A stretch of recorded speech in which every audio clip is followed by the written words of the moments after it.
Assalamualaikum warahmatullahi wabarakatuh.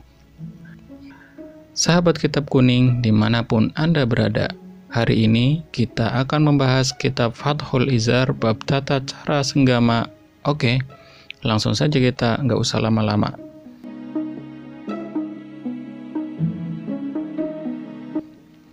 Dalam kehidupan ini kita pasti akan mengalami pernikahan. Dan di antara tujuan pernikahan ini adalah memperoleh keturunan. Karena dengan adanya keturunan berarti sama halnya menjaga kelestarian agama Islam. Dan agama Islam itu mengatur kita dari kita bangun sampai kita tidur lagi. Baik dari masalah yang paling kecil sampai masalah yang paling besar sekalipun. Sehingga masalah rumah tangga pun tak luput dari perhatian agama Islam, baik dari masalah ranjang dan yang lainnya. Oke, banyak pertanyaan-pertanyaan tentang ini, yaitu 1. Bagaimana tata cara senggama bagi pasangan suami istri dalam ajaran Islam? 2. Bagaimana etika senggama bagi pasangan suami istri dalam ajaran Islam? Temukan jawabannya dengan menyimak video ini sampai selesai. Jangan lupa klik tombol subscribe, like, dan bel notifikasinya supaya tidak ketinggalan informasinya seputar pengetahuan Kitab Kuning.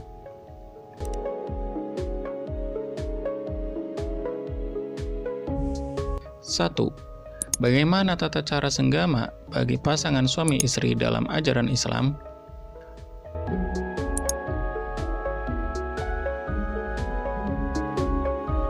Menurut Imam As-Suyuti dalam kitabnya Ar-Rahmah, beliau berkata, "Ketahuilah bahwa senggama tidak baik dilakukan kecuali bila seseorang telah bangkit syahwatnya, dan bila keberadaan sperma telah siap difungsikan, maka jika demikian hendaknya sperma segera dikeluarkan layaknya mengeluarkan kotoran atau air besar yang dapat menyebabkan sakit perut, karena menahan sperma saat birahi sedang memuncak dapat menyebabkan bahaya yang besar.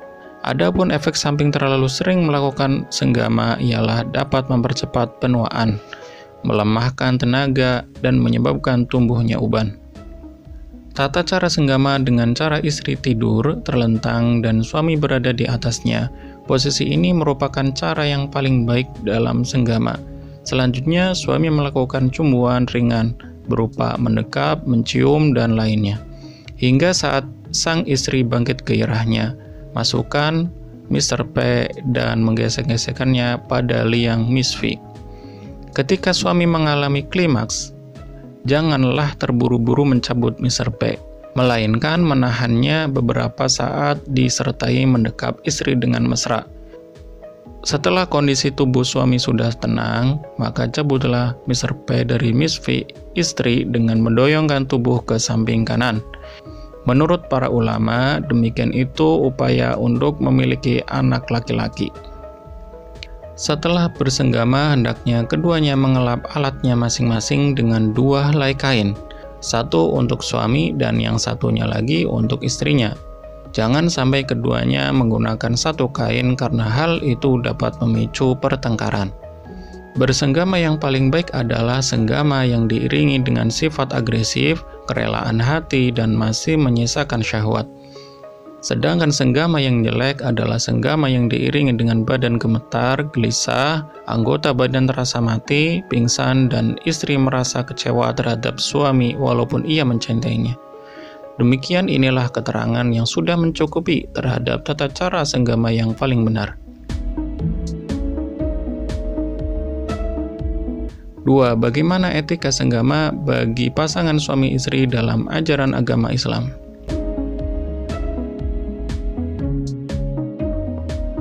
Ada beberapa etika senggama yang harus diperhatikan oleh suami, meliputi 3 macam sebelum atau saat melakukan dan 3 macam sesudahnya. Etika sebelum senggama. 1. Mendahului dengan bercumbu agar hati istri tidak tertekan dan mudah melampiaskan hasratnya. sampai ketika nafasnya naik turun serta tubuhnya menggeliat dan ia minta didekap suaminya. Maka rapatkanlah tubuh suaminya ke tubuh istrinya.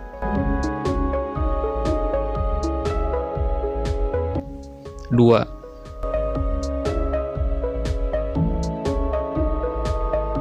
menjaga etika saat hendak senggama, maka janganlah menyetubui istrinya dengan posisi berlutut, karena hal demikian sangat memberatkannya, atau dengan posisi tidur miring karena dapat menyebabkan sakit pinggang. Dan jangan memposisikan istri berada di atasnya, karena dapat mengakibatkan kencing batu. Akan tetapi posisi senggama yang paling bagus adalah meletakkan istri dalam posisi terlentang dan kepala lebih rendah daripada pantatnya. Dan pantatnya diganjal dengan bantal, serta kedua pahanya diangkat dan dibuka lebar-lebar, sementara suami mendatangi istri dari atas dengan bertumpu pada sikunya. Posisi inilah yang dipilih oleh para fuqaha dan para dokter.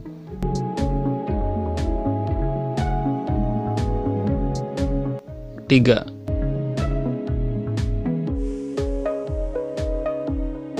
beretika saat hendak memasukkan zakar, yaitu dengan membaca ta'awuz dan basmalah.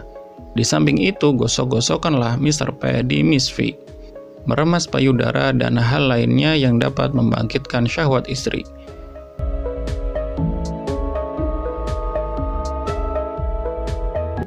Etika bersenggama.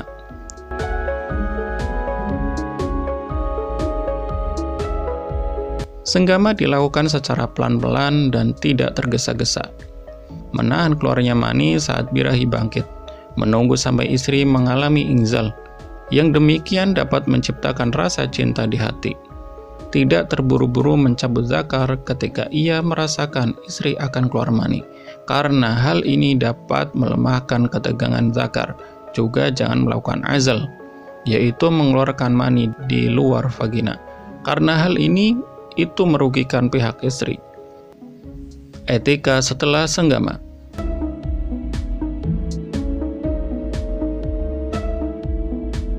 Satu,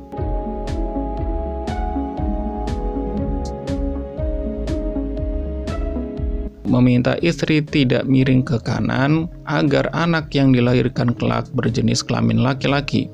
Insya Allah, bila istri tidur miring ke arah kiri, maka anak yang dilahirkan kelak berjenis kelamin perempuan. Hal ini berdasarkan hasil uji coba. 2. Suami membaca zikir dalam hati sesuai yang diajarkan Nabi, yaitu wa huwallazi khalaqa minal ma'i basyara faja'alahu nasaban wa sihra wa kana rabbuka qadira. Segala puji bagi Allah yang telah menciptakan manusia dari air untuk kemudian menjadikannya keturunan dan musyawarah, dan adalah Tuhanmu itu maha kuasa. Quran Surat Al-Furqan ayat 54. Berwudu ketika hendak tidur dihukumi sunnah, dan membasuh zakat bila hendak mengulangi senggama. Dikutip dari sumber yang dapat dipercaya, bahwa barang siapa saat menyutubi istrinya didahului dengan membaca basmalah, surat Al-Ikhlas, takbir, tahlil, dan membaca doa Bismillahirrahmanirrahim, Allahumma ja'alha dzurriyyatan thayyibah in kunta qadarta an tukhrija min salbi, Allahumma janibni syaitana wa janibis syaitana ma razaqtani. Kemudian suami menyuruh istrinya tidur miring ke arah kanan. Maka jika takdirnya mengandung, istrinya akan melahirkan anak berjenis kelamin laki-laki dengan izin Allah. Saya telah mengamalkan zikir serta teori ini, dan saya pun menemukan kebenarannya tanpa ada keraguan, dan hanya dari Allah lah pertolongan itu. Demikian adalah penggalan komentar Imam As-Suyuti. Sebagian ulama mengatakan, barang siapa menyentuhi istrinya, lalu ketika merasa akan keluar mani atau ejakulasi, ia membaca zikir, la yudrikul absar wa huwa yudrikul absar wa huwa latiful khabir, maka jika ditakdirkan mengandung,